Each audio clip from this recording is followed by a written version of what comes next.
buat saya menjadi guru kayak sekarang ini, menjadi guru itu sebuah amanah besar yang memang saya jalani dengan kesenangan gitu. Buat saya ya, menyenangkan. Meskipun capek gitu.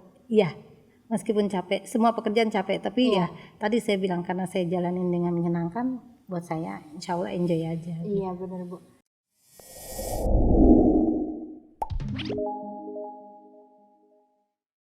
Halo Sobat Kompeten, Assalamualaikum warahmatullahi wabarakatuh.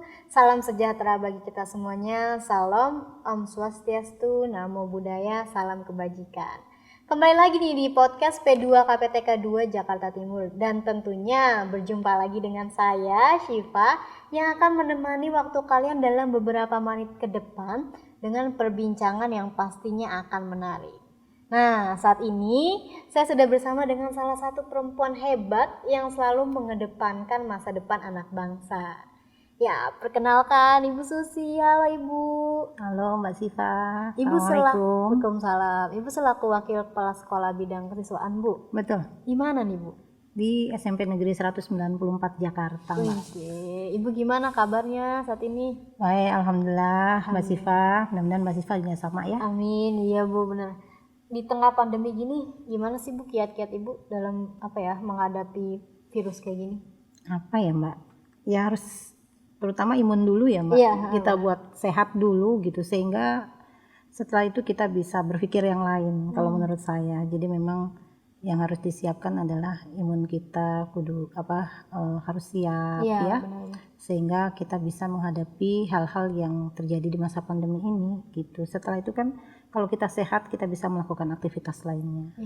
Ibu ngomong-ngomong sekarang lagi kegiatan ini ya Bu, nemenin anak-anak vaksin, benar Bu? Iya Mbak, sudah 3 hari. Udah 3 hari ini Bu. Biasa.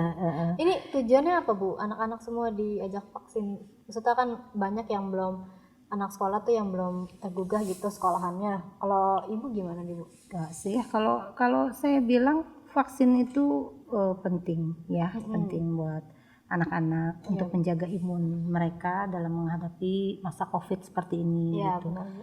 Dan paling enggak dengan diberikannya vaksin seperti ini kita memutuskan mata rantai lah ya, penyebaran COVID ini kan penting banget gitu ya.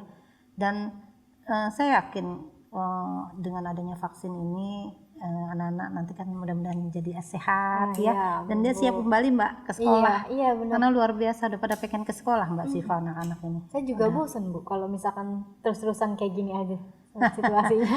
Ya memang seperti itu ya. Semuanya kangen Mbak, rata-rata ketika saya berhadapan dengan anak-anak ya by Zoom ya, dengan orang tua by Zoom, semuanya keluhannya sama, mereka sudah jenuh gitu ya. Benar, Bu. Jadi menurut saya dengan adanya kegiatan vaksin yang diberikan pemerintah ya pada saat ini, ayo kita sukseskan gitu ya. Mudah-mudahan ini menjadi ikhtiar kita supaya kita menuju Indonesia yang sehat. Iya, amin, benar Bu. Terus ini juga nggak sih Bu, vaksinasi untuk anak sekolah ini langkah untuk sekolah offline nggak Bu? Sekolah apa Mbak? Sekolahnya jadi offline lagi, tatap muka. Salah satu lah Mbak, ini nanti akan menjadi menjadi paling enggak dengan vaksin ini anak-anak sehat kan sekolah pasti akan dibuka kembali gitu ya. Makanya tadi saya bilang di awal ini paling tidak mencegah mata rantai penyebaran COVID gitu ya, sehingga memang anak-anak setelah diberikan vaksin menjadi lebih sehat dan mereka siap untuk ke sekolah kembali ya, dan akan dibuka yang namanya pertemuan tatap muka insya Allah. Nih dari tutur kata Ibu nih udah ketahuan banget nih Ibu Wakil Kepala Sekolah Bidang Kesiswaan. Kayaknya dari tutur katanya tuh memperhatikan siswa banget gitu ya. Sama Mbak semuanya pasti waktu kesiswaan bidang apapun ya, guru sekarang ini kita lagi benar-benar justru ekstra ini dalam keadaan COVID seperti ini, pembelajaran daring ya, online, kita benar-benar ekstra Mbak, ekstra terhadap anak-anak kita ya. Karena memang kan nggak beda pertemuan tatap muka dengan tidak tatap muka, beda banget luar biasa. Nah kalau kita ngebahas ini Bu, jabatan Ibu sebagai Wakil Kepala Sekolah Bidang Kesiswaan, sebenarnya sebagai jabatan tersebut apa aja sih Bu yang dikerjain? Oke, saya kan kebetulan di kesiswaan ya. Di sekolah itu khususnya di SMP Mbak, itu ada 3 Mbak, ada 3 wakil kepala sekolah. Ada kurikulum, ada kesiswaan, dan ada sarana dan prasarana. Nah masing-masing tentunya punya tugas gitu. Tetapi karena pertanyaannya adalah tugasnya wakil kepala sekolah bidang kesiswaan, ya pastinya tugasnya adalah mengerjakan yang terkait dengan kesiswaan. Ada banyak hal Mbak gitu ya, yang kita kerjakan dalam hal kesiswaan. Di antaranya memang paling enggak bagaimana seorang wakil kesiswaan itu bisa memberikan motivasi, meningkatkan motivasi belajar siswa gitu ya. Terus adanya kegiatan-kegiatan yang menunjang kompetensi siswa, ini kan bagian dari pekerjaan dari wakil kesiswaan. Banyak Mbak, wakil kesiswaan itu kerjaannya banyak gitu ya, tapi intinya bahwa pekerjaan wakil kesiswaan selalu terkait dengan kesiswaan itu sendiri. Banyak Mbak. Ini kalau misalkan menjadi wakil kesiswaan gitu ya, bidang tersebut, apakah ada ini Bu, apa tuh namanya, pendidikan khusus gitu?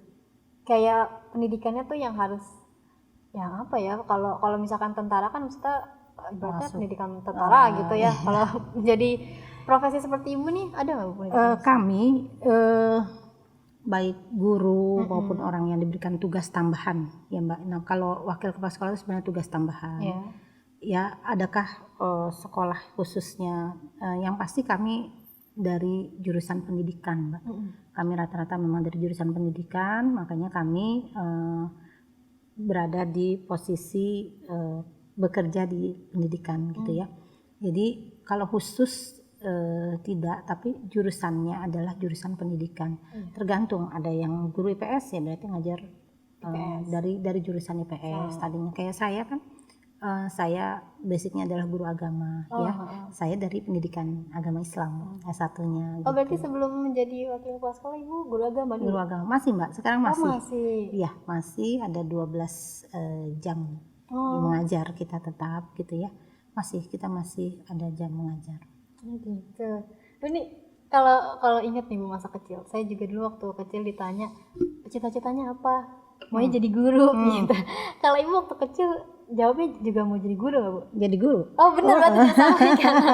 Dan saya apa ya dulu tuh seneng, malah jadi bu guru tuh demen gitu. Jadi teman-teman sebaya saya dulu tuh ya saya suruh jadi murid saya gitu. Saya senang jadi guru dan ini impian saya. Kalau jadi guru impian. Ibu pura-pura mengajar jadi guru gitu waktu kecil? Senang banget pura-pura, dan ya memang impian Mbak.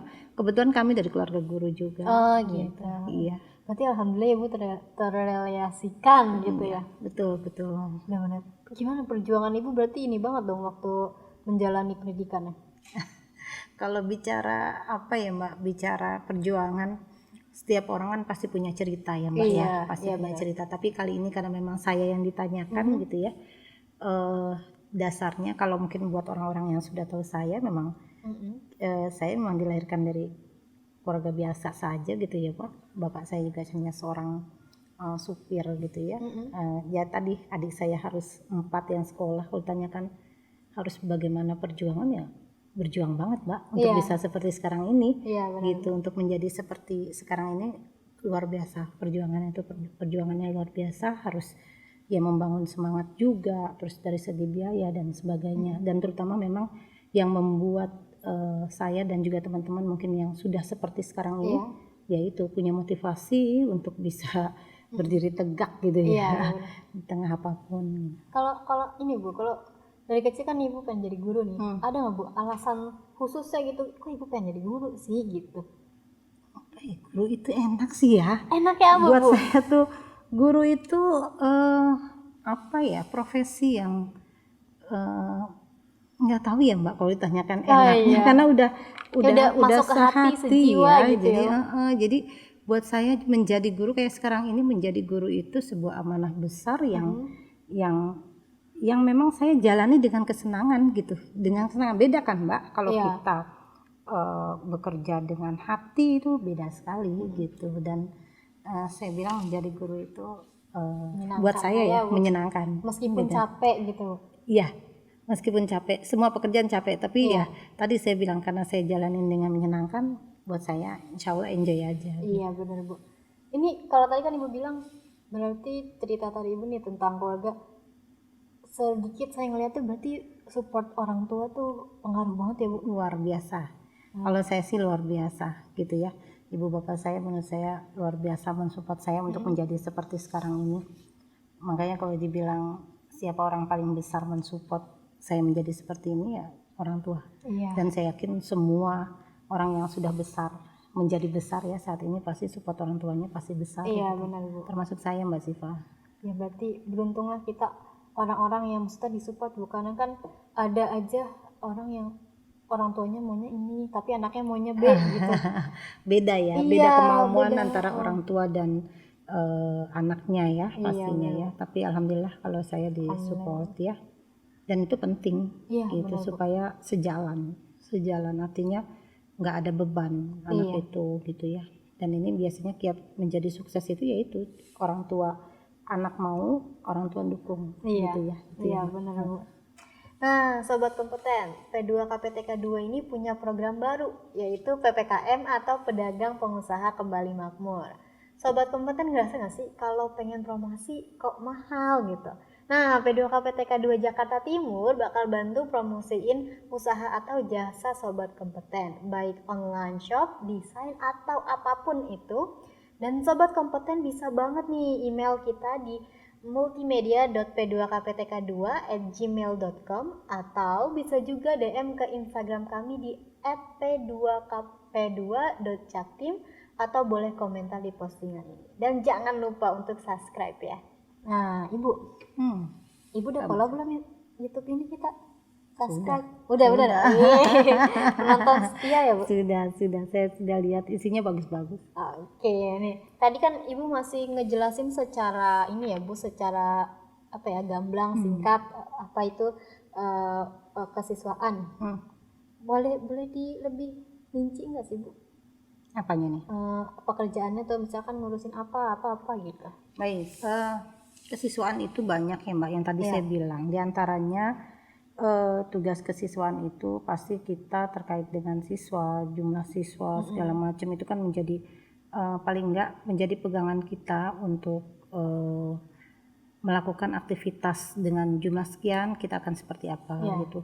Terus juga tugas wakil kesiswaan itu juga kan Mbak banyak juga, kita biasanya banyak mengawal kegiatan-kegiatan seperti ekskul ya, seperti ekstrakurikuler, seperti kegiatan mutasi ya, perpindahan siswa. Terus juga misalnya ada lomba-lomba yang dilakukan secara berjenjang ya, ada yang mulai dari kecamatan terus tingkat kota, itu kan juga kita Mbak yang mengawal biasanya wakil kesiswaan gitu. Tapi bukan hanya tugas wakil kesiswaan, kan wakil kesiswaan itu juga ada stafnya, ada staf kesiswaan gitu ya yang membantu.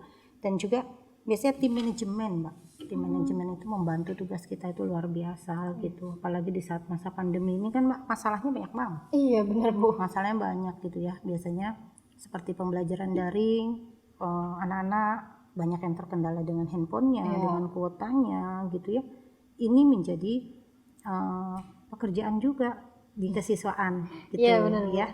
Tetapi tadi saya bilang kita tidak sendiri gitu, ada tim manajemen dibantu oleh teman-teman guru ini Pak, luar biasa. Teman-teman guru itu yang ke setiap anak itu kan teman-teman guru gitu. Tetapi memang kesiswaan ini pada saat masa pandemi seperti ini memang harus lebih apa ya, lebih aktif gerakannya gitu ya. Iya Mbak, karena memang menghadapi siswa yang di rumah. Iya gitu, benar. Ya. Kita menjangkaunya agak lebih jauh gitu. Betul. Jadi wah luar biasa lah pokoknya. Mudah-mudahan cepat berlalu aja lah pandeminya. Amin ya Allah. Benar Bu. Ini kalau misalkan ini kan Ibu supaya ibaratnya mendalami masalah siswa gitu ya Bu, segala kegiatan siswa. Berarti OSIS juga Bu? OSIS ya. OSIS ya itu kan memang organisasi siswa intrasekolah ya. Itu ada di kesiswaan yang menjadi ketika mau ada kegiatan apapun kita yang dilibatkan pertama gitu ya. Karena kalau kurikulum kan biasanya dia bagian pembelajaran. Nah kalau OSIS itu bagian dari pekerjaan dari wakil kesiswaan juga. Nah gitu Bu. Tapi Bu, menurut Ibu nih, ini OSIS kan jatuhnya organisasi siswa ya Bu ya. Apakah organisasi siswa di sekolah ini tuh bisa menjadi wadah gitu, wadah bagi siswa yang ingin berkreasi, menghasilkan karya, menghasilkan inovasi? Menurut Ibu gimana? Iya, OSIS itu kan wadahnya Mbak, wadahnya anak-anak. Jadi ketika ada kegiatan apapun di sekolah, ketika kita masih offline ya, ketika kita offline dulu, memang kegiatan anak-anak semua dikoordinir oleh OSIS. Ada lomba apa, misalnya ada kegiatan hari guru atau apa, itu OSIS gitu ya. Nah, apakah OSIS itu memberikan pengembangan kepada anak-anak? Iya. Kan nanti setelah biasanya untuk menjadi anggota menjadi ketua OSIS, menjadi anggota OSIS itu kan perlu seleksi. Iya, benar Bu. Ya, seleksi setelah seleksi biasanya nanti ada pemilihan ketua OSIS dan nanti di dalam organisasi OSIS itu kan ada yang namanya seksi A, seksi B, seksi C gitu ya. Nah, ini yang mengembangkan bagian pengembangannya. Jadi mereka masing-masing punya program. Gitu, punya program lalu mereka mengembangkan kreasi-kreasi yang ada di anak-anak gitu. Nah, nanti biasanya untuk menjadi pengurus OSIS ya supaya lebih berkembang, mereka dibekali lagi Mbak Siva, namanya latihan latihan dasar kepemimpinan OSIS. LDK biasanya. Mbak Siva kan pernah mungkin. Pernah. Nah, itu kan sebelum dia terjun ya bahasanya udah dibekali nih Mbak gitu. Nanti kira-kira kalau dia dari bagian A ini harus bekerjanya apa, bagian B ini seksi ini jadi apa, pekerjaan apa, ini kan dijelaskan. Dan nanti akan mengembangkan kreasi-kreasi dari teman-temannya. Gitu. Jadi anak-anak tuh juga lebih ini ya Bu, maksudnya percaya dirinya meningkat dalam mengasahnya gitu. Betul. Mentalnya juga dilatih nggak sih Bu? Apalagi pas LDK ya Bu.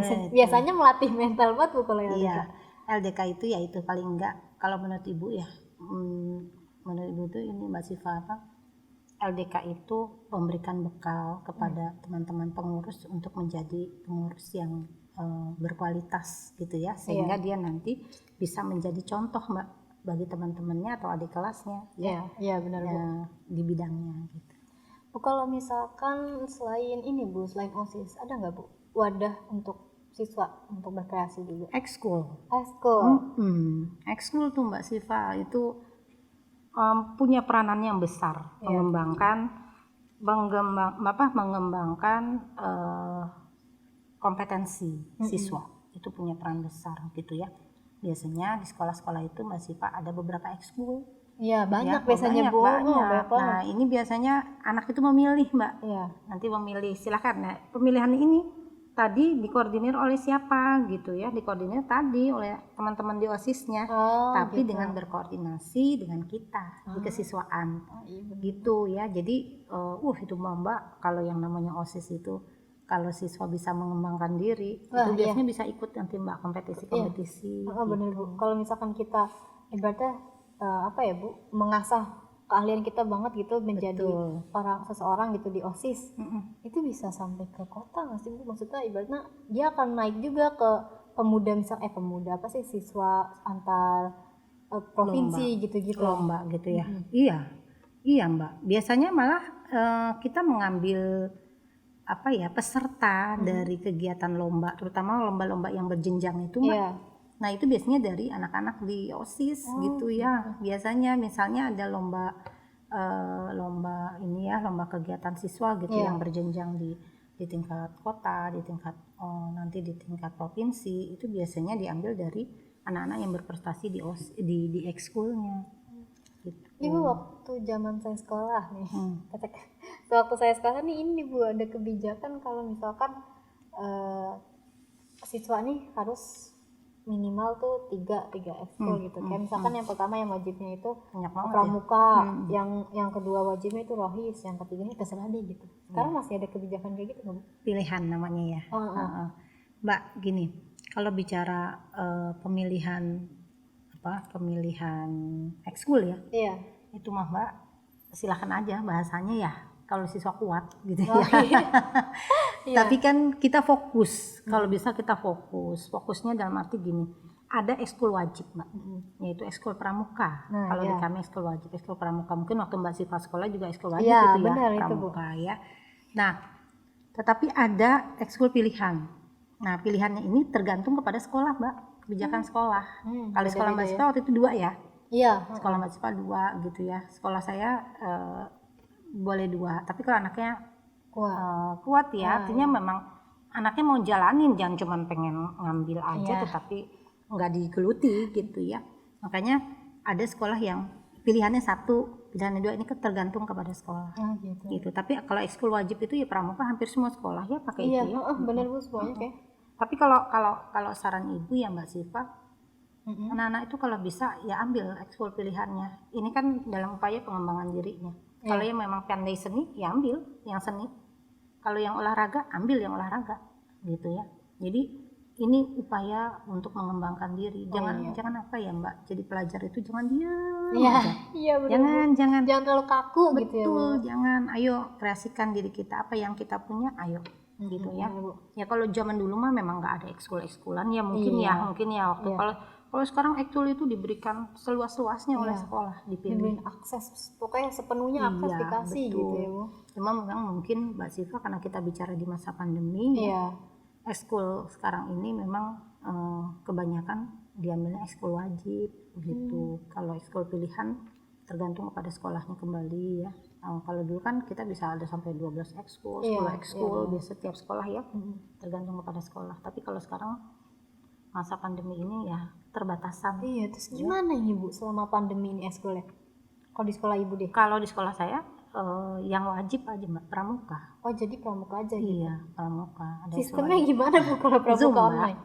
Ada Zoom, sesekali Zoom ya, pelatihnya. Terus ada juga yang ini Mbak pakai di Google Classroom ya itu memanfaatkan jaringan. Bu saya ngebayangin ini lah Bu, tepuk pramukanya online gitu. Tepuk pramuka gitu. Kan kedengeran Mbak kalau lagi Zoom. Iya sih. Ya jangan selalu apa ya Mbak, kalau menurut saya jangan selalu Google Classroom, jangan WA group, terus anak jenuh. Bosen juga Bu. Sesekali boleh lah Zoom ya gitu. Tapi kalau Zoom terus juga kan ya kendalanya anak-anak di pulsa ya Mbak ya, kuota dan sebagainya. Tapi disayangkan ya Bu ya, kalau pramuka kan biasanya offline nih kita ngadain persami, camping. Sekarang kayak ya udah online persami aja deh online gitu. ya. Susah ya kalau kayak gitu ya. Seru banget ya Bu. Ya inilah memang kendalanya Mbak. Kendalanya seperti itu. Nah Ibu, selain kan dari tadi nih kita ngebahasnya masalah siswa terus ya. Ada nggak sih Bu persoalan yang Ibu tanganin gitu selain masalah kasus siswa gitu di sekolah? Oke. Kalau kasus siswa maksudnya penanganan selain kasus siswa ya? Iya. Yang tadi saya bilang Mbak, kita kesiswaan biasanya juga mengawal kegiatan PPDB Mbak. Apa itu Bu? Penerimaan siswa baru itu loh Mbak. Oh ya. Ya bahasanya kan kalau sekarang PPDB ya. Zaman saya bukan begitu Bu. Didik siswa ya. Nah ini penerimaan peserta didik baru itu kan memang dikawal oleh wakil kesiswaan. Nah selesai itu biasanya wakil kesiswaan mengawal kegiatan MPLS namanya Pak. Ya sejenis inilah kalau zaman Mbak sekolah dulu di kampus itu MOS lah kalau bahasanya ya bahasanya itu MOS. Jadi itu dikawal oleh kesiswaan gitu. Ada lagi kesiswaan itu mengawal apalagi misalnya kegiatan ada Mbak mutasi. Apa itu? Mutasi siswa, perpindahan Mbak. Perpindahan. Itu juga biasanya kita kawal juga tuh Mbak di kesiswaan gitu. Nah untuk kegiatan mutasi ini bisa gini, bisa dari siswa kita dari luar masuk ke sekolah, bisa dari luar ke sekolah. Itu gimana Bu prosedur ya kalau misalkan dari luar daerah gitu? Mau masuk ke sekolah gitu? Iya, mau masuk bisa aja Mbak. Tapi kalau kita di negeri kan ya, kita ada waktunya biasanya. Waktunya itu ditentukan oleh dinas pendidikan gitu ya. Jadi juknisnya ada Mbak. Jadi kita harus mengikuti. Biasanya nanti dalam juknis itu ada pendaftaran dibuka kapan gitu ya. Nanti tesnya kapan, pengumumannya kapan, itu ada waktunya Mbak. Nggak bisa maksudnya datang tiba-tiba pengen pindah tidak gitu. Jadi ada waktunya gitu. Biasanya pun sebelumnya kita laporan ya ke dinas pendidikan, kita laporan bahwa bangku kosong di sekolah kita ada sekian gitu. Nanti akan ada di dinas pendidikan itu biasanya nanti akan keluar juknis mutasi semester ganjil seperti itu. Itu juga berarti kalau misalkan saya dari Jogja pengen pindah ke Jakarta gitu, itu masuknya pun harus melihat nilai saya selama di Jogja juga Bu? Kok beda? Apa gimana? Setiap anak itu kan punya hak untuk pindah, untuk menerima pendidikan ya Mbak ya. Jadi dimanapun dia bisa gitu ya. Jadi gini Mbak, kalau masalah Bu harus nilai enggak gitu ya. Jadi ikut tes aja dulu Mbak, namanya tes mutasi gitu. Nanti pada tes mutasi itu biasanya ada kriteria penilaian Mbak. Misalnya nilai raport ini nanti berapa persen, nilai hasil tes berapa persen. Kalau lebih dulu dibuat seperti itu ya Mbak, dari Jogja nilainya kurang ini. Misalnya tadi yang Mbak bilang, bahkan ambil contoh tadi Jogja ya. Kasihan dong Mbak, kalau dia nanti orang tuanya memang pindah ke Jakarta, masa dia nggak punya gitu, hak untuk belajar benar, gitu ya. Benar. Jadi mau ke dari Jakarta ke daerah ke Jakarta, itu anak punya hak untuk pindah kalau memang dengan alasan tertentu gitu. Dan kita tidak boleh nolak Mbak gitu ya, kita tidak boleh menolak anak untuk mau pindah ke sekolah kita. Kalau memang kuotanya masih ada, kenapa tidak dikasih? Bahkan banyak gitu. ya Bu yang mandang kalau misalkan untuk pindah ke negeri ini susah gitu. Berarti kita harus nilainya tinggi, berarti stigma seperti itu jangan lagi di ini ya, maksudnya jadi beban buat sobat kompeten yang emang mau masuk ke negeri dari luar daerah gitu. Betul. Jangan Mbak, karena kan nanti ketika tes itu, ya itu yang tadi Ibu bilang, ada ininya, ada kriteria dari raport nanti berapa persen, dari hasil tesnya berapa persen, itu kan nanti digabung. Iya benar. Nggak usah takut pokoknya kalau emang misalnya orang tuanya pindah ke daerah, anaknya harus ikut ya, ya udah ikutin aja. Atau dari daerah mau ke Jakarta, ikutin aja. Yang penting sesuai dengan prosedur loh Mbak. Iya benar. Dan sesuai dengan juknis yang diberikan. Iya. Selain itu nih Bu, jika misalkan seorang siswa ini berprestasi gitu di sekolah, apa sih Bu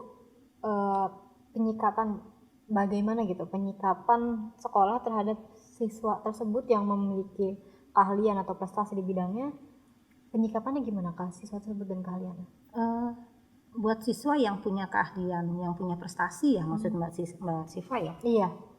Buat siswa yang punya prestasi gini Mbak, Dinas Pendidikan itu kan memberikan apresiasi loh Mbak. Apresiasi buat anak-anak yang berprestasi, baik dia di prestasi akademik maupun di prestasi non akademik. Iya. Kalau prestasi akademik itu kan berarti yang terkait dengan nilai dia, ya dengan nilai dia gitu. Kalau prestasi non akademik itu kan prestasi yang kompetensi dia, gitu. Misalnya dia pemain bulu tangkis mewakili sekolahnya, mewakili wilayahnya bahkan. Nah ini kan kalau udah sampai punya prestasi seperti itu, kalau udah tingkat kota ya, tingkat provinsi, ini kan biasanya diberikan apresiasi oleh Dinas Pendidikan. Kapan apresiasi itu diberikan? Salah satunya, ada banyak yang memberikan apresiasi dan memberikan beasiswa dan sebagainya, tapi kalau di pendidikan kita misalnya di PPDB ya Mbak, itu ada namanya Mbak, apresiasinya itu buat mereka ada yang namanya jalur prestasi, ada yang akademik non akademik. Berarti kan ini bentuk apresiasi kalau siswa punya prestasi gitu. Makanya kalau menurut saya adanya apresiasi seperti itu ini memacu semangat anak-anak. Benar, Bu. Karena maaf loh Mbak, nggak semuanya anak itu kan mungkin secara nilai dia menang benar, tapi dia pandai karate, pandai tadi yang Mbak bilang misalnya dia bisa menjadi kori, dia juara di tingkat provinsi, ini dihargai. Namanya prestasi non akademik. Karena sekarang pendidikan tuh nggak hanya cuma masalah nilai ya, masalah keahlian kita pun juga bisa dianggap pendidikan. Dan dihargai, itu yang paling penting. Iya benar. Jangan sampai para siswa ini merasa nilainya jelek gitu. Tapi dia punya potensi yang besar di salah satu bidang gitu. Betul. Mas Ipa mungkin pernah belajar ya, kalau saya sedikit boleh nambahin. Iya, kan salah satu teori Howard Gardner ya. Ya. Multiple intelligence. Maka kita memandang anak itu semuanya adalah pintar. Jangan memandang anak itu sebagai sebuah sosok yang kurang atau minus, tidak. Anak itu semuanya pintar. Tapi bagaimana kita bisa mengolahnya di lapangan itu harus kalau kita bicara teori Howard Gardner itu, saya senang sekali dengan teori itu gitu ya. Kalau menurut saya akhirnya kita tidak pernah membedakan anak-anak didik kita. Benar-benar. Dan itu yang paling penting. Karena murid juga nggak mau kan Pak dibanding. Iya benar. Murid paling nggak mau banget. Termasuk saya. Termasuk saya juga nggak mau dibandingin sama anak tetangga. Iya betul. Jangan kan di tetangga, di keluarga aja masih kan. Benar-benar. Iya. Ini kalau ngeliat tadi nih pekerjaan ibu kan banyak ya mengawasi siswa ya. Nah sekarang lagi pandemi nih Bu, lebih susah berarti mengawasi para siswanya. Gimana sih Bu cara Ibu dalam mengawasi para siswa nih agar tetap fokus menjalani pendidikannya? Karena ya kalau online Ibu banyak banget gangguan nih di Snapchat banyak banget. Bagaimana membangun sebenarnya bagaimana membangun motivasi Pak ya, motivasi siswa untuk tetap mau belajar gitu ya. Menurut saya kondisi seperti ini memang kondisi yang sulit gitu ya, tetapi tetap harus berlangsung karena KBM itu tetap harus berlangsung sesulit apapun situasi kita seperti sekarang. Iya benar. Nah, hal pertama yang perlu dibangun dari siswa itu kalau menurut saya adalah bagaimana kita bisa membangun motivasi siswa untuk mau belajar dulu. Itu Mbak, itu penting banget. Nah, caranya seperti apa gitu ya, caranya seperti apa, inilah dibutuhkan inovasi oleh semua guru, bagaimana dia bisa membangunkan semangat di anak didiknya. Satu contoh gitu ya, satu contoh mungkin kalau pagi kita sapa anak kita sebelum bangun tidur. Buat guru yang mengajar pagi nih misalnya, yang pertama, Assalamualaikum, selamat pagi anak-anak. Nah, ini kan bentuk motivasi. Iya, kalau sudah bangun. Nah, nanti kan mungkin diberikan apresiasi siswa. Apresiasi pada siswa yang sudah Waalaikumsalam, selamat pagi Ibu. Nah, kita kasih terima kasih Nak sudah menyapa Ibu. Nah, ini kan artinya membangun dulu rasa senang dia, membangun semangat dia untuk belajar gitu. Jadi menurut saya langkah pertama adalah di masa pandemi ini membangun motivasi siswa untuk mau belajar dulu. Nah, yang kedua tentunya ini kita perlu apa ya Mbak, ramuan-ramuan pembelajaran yang tidak membosankan. Iya benar. Buruknya itu loh Mbak, ayo kita buat pembelajaran yang nggak membosankan siswa gitu. Jangan sampai siswa tadi juga kerjaannya selesai jam berapa aja dikasih gitu, atau apalah dia punya asumsi sendiri gitu sehingga tidak menimbulkan motivasi. Ini kan bisa menurun nanti hasil belajarnya, karena salah satu masalah dalam pandemi itu kita tidak bisa memantau secara langsung. Iya benar Bu, benar. Jadi ya itu tadi saya bilang, yuk kita bangun motivasi siswa. Terus yang kedua, mari kita berikan pembelajaran yang inovasi kepada siswa sehingga siswa itu tidak basis atau tidak boring ya Mbak. Iya benar. Siswa itu tetap semangat untuk mengikuti pembelajaran kita. Jangan sampai pembelajaran di kelas itu cuma kayak yang apa ya, cuma ngerangkum aja. Itu kan ya Allah Bu, anak-anak juga bosen gitu. Ibu saya juga bosen. Karena kan ya dulu kan maksudnya zaman apa kan kita ngerangkum sih wajar gitu ya Bu ya, karena kan online gitu kita masih bisa tatap muka, ngejelasinnya juga masih enak. Cuman kan untuk online seperti ini anak bosan juga Bu kalau misalkan disuruh ngerangkum ya. Iya, ya itu kan yang saya bilang perlu inovasi Mbak. Iya benar. Perlu inovasi. Salah satu bentuk inovasi biar nggak jenuh sekali-kali lah guru ngadain Zoom terus ngadain pokoknya pembelajarannya dipraktekkan di pertemuan tatap muka walaupun dengan Zoom. Kan tadi saya bilang nggak usah lama Zoomnya itu misalnya sebulan dijadwalkan sekali ya, atau di Zoom itu anak-anak lebih kepada interaktif, motivasi dan sebagainya. Bisa juga ini Bu, game online. Game online-nya gini Bu, ini saya cerita dulu nih Bu. Saya kan mahasiswa nih gitu. Kadang tuh dosen saya kalau misalkan untuk ngebuat anak-anak yang nggak bosan nih, mahasiswa yang nggak bosan, dia tuh bikin kuis tapi pakai game Kahoot, Kahoot tuh Bu. Jadi via online gitu, jadi kita per kelompok nih dari materi yang dikasih itu kita main Kahoot gitu, jadi buru-buruan tapi itu bentuknya kuis gitu, bentuknya pelajaran kan? Iya, itu nggak apa-apa Mbak, maksudnya gini, nggak apa-apa, jadi tapi disesuaikan loh Mbak. Game online itu mau lagi booming ya di anak-anak, nah tapi harus disesuaikan juga gitu. Yang penting kan sebenarnya yang harus sampai itu kan materinya harus sampai. Iya benar Bu. Gitu, jadi jangan sampai malah anak lebih gamenya gitu kalau menurut saya. Jadi metodenya atau apa aja metodenya apa aja gitu, yang penting materinya sampai dan tidak menjenuhkan ya. Tapi jangan kalau lebih ke game online lebih banyaknya, ini kan yang kita khawatirkan gitu. Kalau itu saya kayaknya jatuhnya bukan game online kali, apa ya, berarti permainan cuman yang kayak pemilihan ting gitu. Ya ini itu bagian dari strategi pendidikan biar supaya anak mau belajar. Benar. Nggak apa-apa kalau menurut saya, yang penting tadi dilihat juga kira-kira ini cocok nggak buat anak-anak. Nah disinilah pentingnya guru meramu yang tadi saya bilang, meramu pembelajaran itu seperti apa gitu. Sekarang jadi yang diasah kemampuannya juga bukan siswa ya, Bu, guru Ya, juga. itu kan segi positifnya dari Iya, iya benar. banyak guru itu nggak ngerti itu loh mbak, nggak ngerti dia kayak Google Classroom. Banyak guru yang ya maaf ya katanya hanya mengajar dalam kelas menyampaikan mungkin ya, tapi sekarang kan mau tidak mau Iya, harus bisa. ya banyak lah itu segi positifnya dari ya, dan ke orang tua juga luar biasa loh mbak. Jadi jangan salah, ini orang tua tuh ini nggak sih Bu, kalau misalkan sama dari ini silaturahminya ke orang tua lain jadi lebih kuat gitu, dan ke guru juga. Karena kan kalau offline ya saya ngerasain orang tua cuma ibaratnya komunikasi sama guru kayak ambil rapot aja gitu.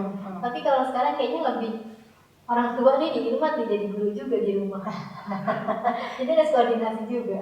itu kan tadi saya bilang segi positifnya banyak ya.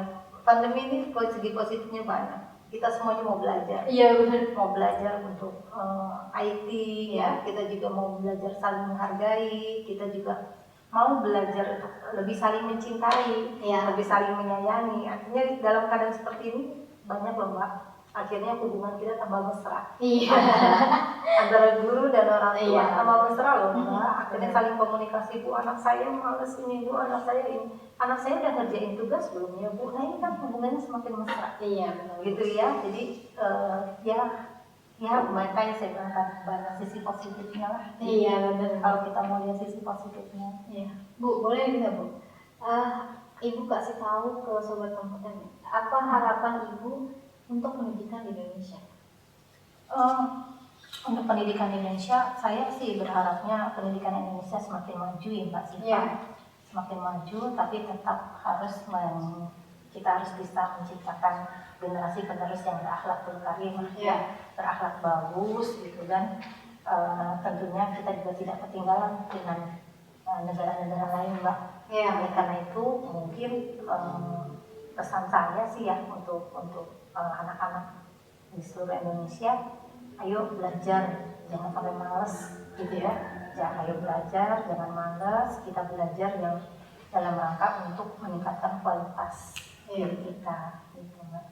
Ibu boleh dong Bu berarti ya, Ibu kasih tips buat para siswa nih di luar sana gitu yang nonton, terutama anak-anak Ibu terutama gitu, tips untuk mengatasi rasa bosan dan biar kita tetap fokus dalam pembelajaran secara online. Oke. Tips untuk mengatasi pembelajaran online ya, berarti kan ini juga buat siswa saya, bisa juga buat seluruh anak-anak di Indonesia ya. Menurut saya tipsnya itu supaya kita nggak bete, nggak worry-nya kalau misalnya sekarang ya, ikuti pembelajaran itu sesuai alur yang diberikan oleh guru gitu. Dan yang pasti tadi Mbak di awal saya udah bilang supaya kita nggak bete, awali dengan rasa senang dulu. Itu niatkan ini untuk memperbaiki kemampuan intelektual anak-anak, memperbaiki kemampuan kompetensi keterampilan anak ya Mbak. Jadi ketika kita memulainya dengan seperti itu ya, saya yakin anak-anak bisa menerima pembelajaran dalam bentuk apapun yang disediakan oleh sekolah melalui guru-gurunya. Iya benar. Itu. Jadi motivasi Mbak, motivasi dulu lah kita ngomong. Penting ya Bu, Jadi penting banget. Semangat siswa itu paling penting saat ini. Ya pokoknya kalau di daring itu yang paling penting sebenarnya saya itu dulu lah Mbak. Karena kalau itu udah males saja ya udah. Kadang Mbak sering dengar kan? Siswa cuma absen doang. Ya katanya nih saya dengar di lapangan. Habis itu tidur gitu ya. Siapa tuh yang kayak gitu? Ada yang kayak gitu ya, saya pernah dengar tuh kayak gitu. Karena memang dibangun motivasinya kurang terbangun gitu. Harusnya dia tahu bahwa hari ini ada pembelajaran apa ya, saya harus siap-siap gitu. Nah ini makanya perlu sosialisasi semua guru untuk membangun ini kan. Iya benar. Nih bukan guru nih di 194 ya, 194 kata. Ada nggak Bu yang mau Ibu sampaikan ke anak-anak Ibu nih SMP Negeri 194? Kan harus nonton Bu, Ibu anaknya harus nonton. Harus. Ya udah silakan Ibu ngomong coba Bu. Buat anak-anak 194 ya, tentunya kalau menurut saya Mbak, pada masa pandemi ini anak-anak tetap harus semangat belajar, tidak boleh kendor. Bahasanya tidak boleh kendor semangatnya, harus semangat dan jadikan pandemi ini sebuah pembelajaran yang justru akan meningkatkan kualitas dari anak-anak karena anak-anak lebih banyak waktu di rumah gitu ya. Dan kalau saya berharap kepada siswa-siswa saya ini lebih banyak memanfaatkan waktu ya, kita harus dapat bisa lebih banyak memanfaatkan waktu supaya kita tumbuh menjadi pelajar yang berkualitas walaupun dalam masa pandemi. Tapi satu hal yang harus saya selalu ingatkan kepada anak-anak tidak boleh putus asa, tidak boleh mengeluh dalam kondisi seperti ini, dan anak-anak harus lebih mendekatkan diri kepada Tuhan Yang Maha Esa. Ya, benar Bu. Nah tuh sobat kompeten khususnya buat para siswa negeri SMP Negeri 194 Jakarta. Ibunya aja udah semangat nih. Anak-anaknya juga berarti harus semangat. Harus banget. Iya benar, apalagi di situasi kayak gini. Nah, sobat kompeten, P2KPTK 2 punya program baru nih, yaitu PPKM atau Pedagang Pengusaha Kembali Makmur. Sobat kompeten ngerasa nggak sih kalau pengen promosi kok mahal gitu? Nah, P2KPTK K2 Jakarta Timur bakal bantu promosiin usaha atau jasa sobat kompeten, baik online shop, desain atau apapun itu. Sobat kompeten bisa banget nih email ke multimedia.p2kptk2@gmail.com atau bisa juga DM ke Instagram kami nih di @p2kp2.jatim atau boleh komentar di postingan ini dan jangan lupa untuk like dan subscribe video dan channel YouTube ini. Bu, terakhir, berikan closing statement dong Bu buat sobat kompeten yang dulu. Tentang apa nih closingnya? Tentang apa aja lah Bu? Tentang pendidikan saat ini juga boleh, mahasiswa seluruh Indonesia juga boleh. Baik ya, baik saya kasih closing ya Mbak untuk kegiatan pada hari ini. Mari kita tetap semangat menghadapi pandemi seperti sekarang ini dan jangan pernah kendor dalam belajar ya. Dan saya berharap bahwa kita semakin lebih mendekatkan diri kepada Tuhan dalam situasi seperti ini karena kita tidak bisa lari dari kenyataan yang ada saat ini penuh dengan ujian dan cobaan terutama di dunia pendidikan. Dan mari anak-anak kita ikuti prokes dari pemerintah ya, kemanapun kalian berada, jangan kalian keluar rumah apabila memang tidak penting sekali. Kita semuanya saling menjaga kesehatan, saling mengingatkan karena tentunya anak-anak Indonesia sudah kangen dan rindu dengan sekolah. Iya benar. Ya. Jadi kalau tidak ditaati nanti malah lama lagi gitu ya. Mari gitu ya Mbak Siva ya, saya kasih semangat ke anak-anak Indonesia supaya tetap menjaga prokes kemanapun berada dan tetap semangat belajar. Ini saya mau makasih banget loh Bu. Ibu udah mau datang ke sini. Padahal ibu lagi sibuk banget kan ngurusin vaksin anak-anak ya Bu. Saya ngeliat nih kemarin waktu hari apa saya vaksin dulu, wah siapa nih? Gitu. Ada ibu nih saya ngeliat. Apa Mbak Siva, yang penting kita saling ini ya, saling bisa menebar manfaat. Iya benar. Kan tadi waktu kesiswaan di sekolah ibu ada 3 nih Bu ya? Wakil 3, bukan wakil siswa. Ya wakilnya 3. Baru 1 nih yang datang. Kalau 2 lagi yang datang boleh ya? Boleh. Undang dong. Boleh banget. Coba ibu tantang gitu 2 wakil itu untuk datang ke sini. Boleh, siap. Saya tantang ya ibu. Oke. Pasti di luar ini nih ya. Baik teman-teman wakil, Bu Sri, Pak Sukaryadi, ayo kita mengisi kegiatan di podcast ini ya, mudah-mudahan manfaat dari yang disampaikan oleh Bu Sri sama Pak Sukaryadi. Mereka siap undang Ibu dan Bapak loh. Kita tantang ya Bu. Bu siapa tadi? Bu Sri. Bu Sri dan Pak Sukaryadi. Oke, Bu Sri dan Pak Sukaryadi kita tunggu nih. Iya betul. Nanti kita akan hubungi ya Bu. Ya. Boleh ya Bu? Siap. Itu ahlinya Mbak. Bu Sri Astati ini ahlinya di IT juga. Oh gitu. Ya. Pak Sukaryadi juga ahli di sarana dan prasarana. Makanya alhamdulillah mereka ditempatkan diberikan tugas tambahan seperti ini. Iya benar Bu. Ini kita berbincang, kita udah lumayan lama ya, nggak berasa banget Bu. Pada semuanya kita ngebahas tentang siswa nih. Terima kasih loh udah. Iya, saya juga terima kasih Ibu. Ini saya lihat-lihat ya dari Ibu pembicaraan tadi tentang kesiswaan gitu. Ibu nih kayaknya penyayang banget dan termasuk kategori orang tua yang penyayang banget. Berarti anak Ibu senang banget ya punya orang tua kayak Ibu. Mudah-mudahan. Ya, Mudah-mudahan. siswa aja pada senang punya guru seperti ibu, apalagi anak ibu. Iya, mudah-mudahan ya Mbak, dan yang menilai itu kan orang lain. Iya. Ya, mudah-mudahan mereka suka. Itu aja yang penting sekarang buat saya, kita semuanya ya Mbak bisa mendengar kebermanfaatan keberadaan kita. Ya, paling hal itu. Oke, terima kasih Ibu udah nyempetin Sama-sama, waktunya. sama-sama. Semoga Ibu keadaannya sehat selalu dan jangan lupa ya untuk taati protokol kesehatan. Siap, makasih Pak. Nah, buat sobat kompeten, terima kasih juga udah nontonin perbincangan kami nih. Dan selanjutnya pasti akan ada bintang tamu, narasumber yang pastinya bisa memberikan manfaat untuk sobat kompeten semua gitu. Dan jangan lupa ya sobat kompeten untuk tetap taati protokol kesehatan dan jaga kesehatan gitu.